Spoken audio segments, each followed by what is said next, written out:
why does someone not pray?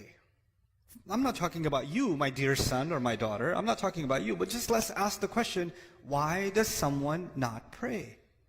Well, there could be lots of answers, but Allah has His own answer to that question. It's a pretty scary answer. It's an answer I read in the beginning of this khutbah. He said, فَلَا صَدَّقَ وَلَا صَلَّى وَلَكِنْ كَذَّبَ وَتَوَلَّى. He didn't actually accept the truth, and nor did he pray. Allah says, He was talking about disbelievers, and He said two things. They didn't accept it. This person doesn't accept the truth, and he doesn't pray. Interesting. So, if you say, if he didn't accept the truth, I would expect him to say, La saddaqa wa la amana. Right? But he says, La sadda. What that means is, something is missing in you accepting the truth about Allah. No, the child says, I believe in Allah, I'm Muslim. Yeah, you're Muslim here, you're Muslim in your head, but this truth isn't just for your head, this truth is also for your heart. Something is, you're not feeling how true this is yet. You're not feeling how serious this is yet. You don't realize what it is. Sometimes you know something, but you don't think about it. It's true. You know something, you don't think about it. And so, because that's missing, that's why it becomes easy for me to miss prayer sometimes and you to miss prayer sometimes.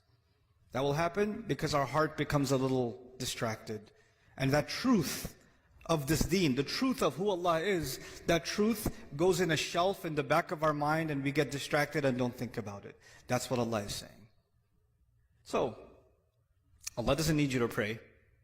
And even if you prayed because I'm telling you to, what are you going to do? I'm praying for, how are you going to make the intention? I'm praying 4 rak'ah because my dad won't get off my case. Allahu Akbar.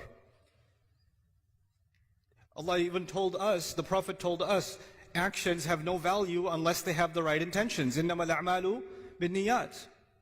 Actions have no, so even if you did this action, but your intention was, I'm annoying, that's your intention, then it benefits me in no way, and it will benefit you in no way.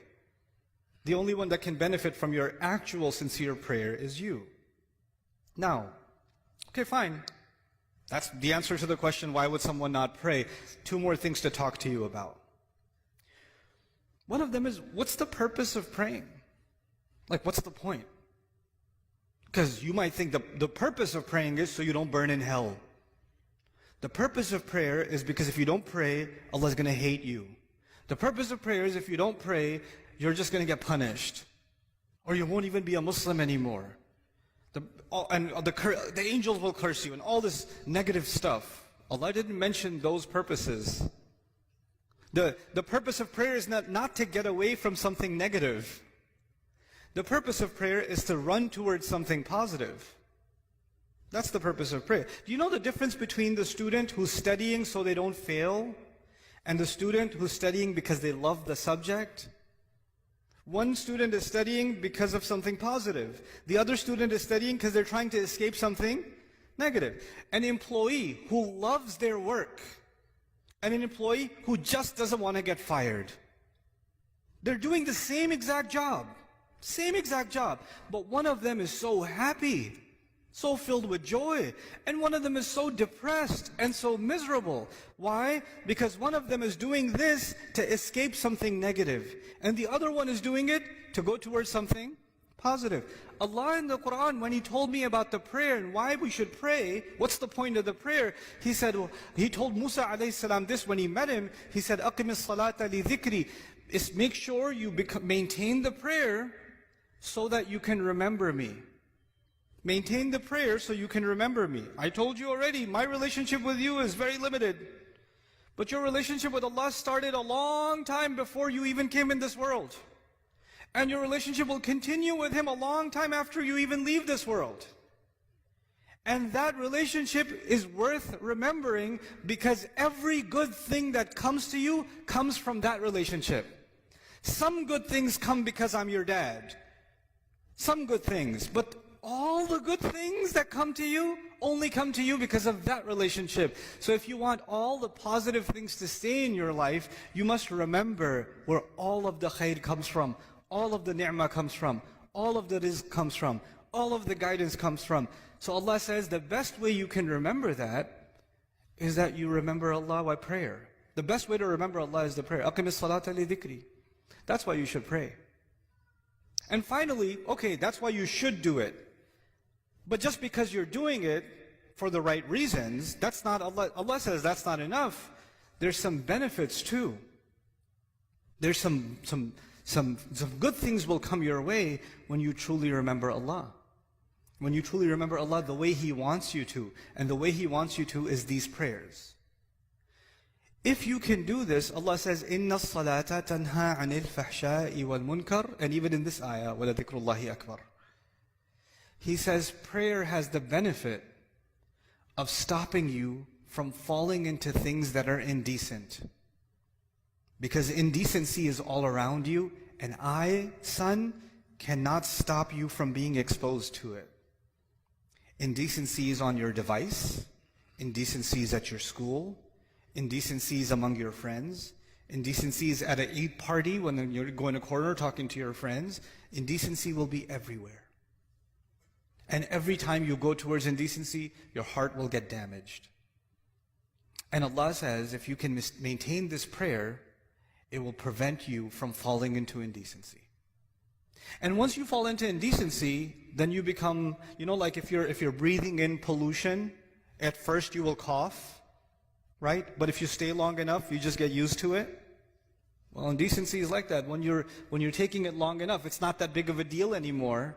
You don't feel like protecting yourself from it anymore because your immune system has gotten corrupt, right? And then you're ready for even more toxic behavior, even worse things, wal munkar, even worse things that you can do. And this prayer will stop you from going down a negative path in your life. That's why you should pray. Now, these are the reasons you should pray, not because I'm telling you to pray. At the end of this whole journey, the decision is entirely yours. Because Allah might take me tomorrow. Allah might take me a year from now. And that relationship you and I have, even if we lived 100 years, we can't live longer than that. There's a time where this is going to end. But that relationship, if you really want to respect and honor that relationship, pray. That would be my advice to you. So this is just a small reminder and I'll come back to the parents now, a small reminder for myself and for all of us parents, that the children we've been given are an amana. They are not something given to us so we can control them. The more we try to control them, the more frustrated we become anyway. And the more, I have seen this, especially in families that wanted to preserve the deen of their children, the more they tried to push the religion on their children with control, the more those children rebelled in the strangest ways. In the strangest ways. Because the thing that Allah wants to give, the opportunity you have with your children is not to make them surrender to your instructions. The opportunity you have with them is to make them think about things that only you can make them think about. Make them love things only you can make them love. Your kid loves basketball because he sees you play basketball. He loves the PlayStation because he sees dad play the PlayStation. You can put a love in your child because of how you are. You can do that. And when you tell your kid, do your homework, your kid is not going to be 40 years old and say, I love homework. But your kid could be 40 years old and say, I love basketball. My dad used to play all the time, loved it. What you love gets transferred over. What you instruct gets rejected. That's your reality. Forget your children. That's your own reality. Some of the things you love about your dad are the things that were passed down by love. And some of the things you hate about your dad are the things that he tried